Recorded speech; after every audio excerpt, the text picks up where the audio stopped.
France, premier réseau associatif de conseil et d'expertise comptable présente Parole d'expert. Serre France, c'est bien plus que de la comptabilité, c'est du conseil.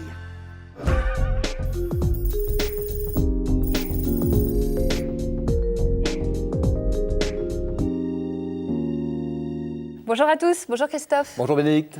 Savez-vous que depuis 2005, une procédure dite de sauvegarde permet une prise en compte précoce des difficultés de l'entreprise ? Si votre entreprise rencontre des difficultés financières, cette procédure peut vous éviter de basculer dans la cessation de paiement, puis le redressement judiciaire.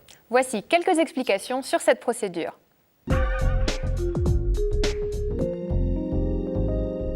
Quand la procédure de sauvegarde est-elle ouverte ?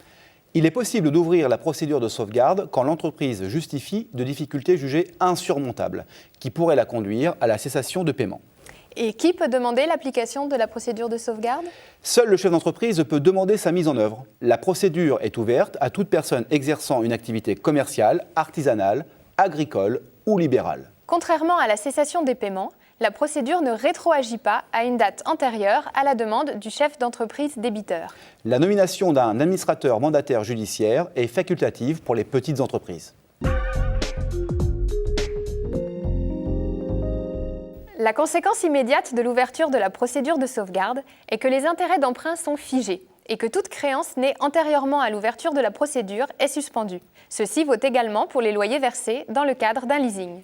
Les personnes physiques qui se seraient portées caution et auraient donné des garanties peuvent se prévaloir de la suspension des poursuites des créanciers et de l'arrêt du cours des intérêts.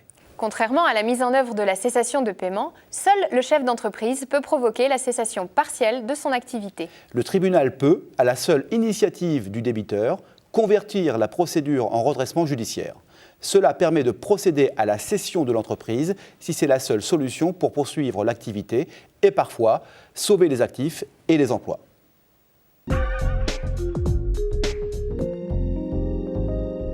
Un administrateur est là pour assister et surveiller la gestion par le chef d'entreprise.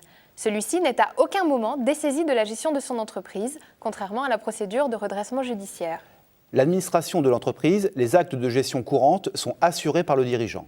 Ce dernier continue à exercer sur son patrimoine tous les actes de disposition et d'administration. Et en ce qui concerne la rémunération du dirigeant ? Le dirigeant restant à la tête de son entreprise, sa rémunération ne subit aucune restriction, contrairement au redressement judiciaire, pour lequel seul le juge commissaire fixe la rémunération des dirigeants.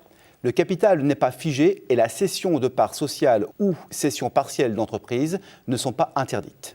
Le chef d'entreprise doit réaliser un inventaire complet des biens sous couvert de certification par un commissaire aux comptes ou attestation par un expert comptable.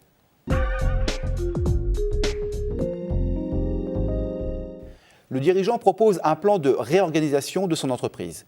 Assisté de l'administrateur et d'un conseiller ou expert comptable, il met en place un bilan économique et social. Sont entendues et consultées toute personne apte à apporter des éléments sur les possibilités de redressement de l'entreprise. La procédure de licenciement économique peut être mise en œuvre. Le chef d'entreprise n'est à aucun moment de la procédure dessaisi de son pouvoir de gestion. La procédure de sauvegarde permet à l'entreprise de reprendre son souffle et de regagner la trésorerie indispensable pour relancer l'activité.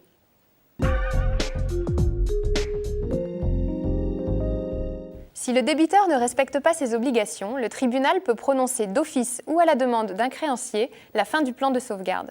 Les délais de paiement sont alors remis en cause. Si le juge estime que le plan de sauvegarde n'est pas viable, il peut imposer sa conversion directe en redressement judiciaire sans passer par la cessation des paiements. La procédure prend fin à l'issue des échéances fixées, sur autorisation du juge dès que les difficultés financières de l'entreprise ont disparu. Les situations les plus graves peuvent hélas conduire à une liquidation judiciaire. En tout état de cause, le délai de la procédure de sauvegarde ne peut excéder 10 ans.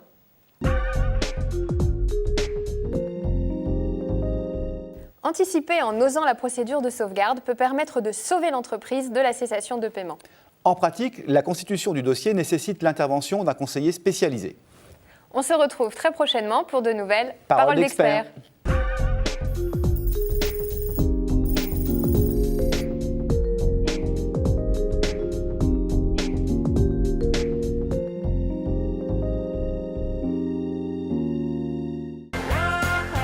Serre France, premier réseau associatif de conseil et d'expertise comptable, vous a présenté Parole d'expert.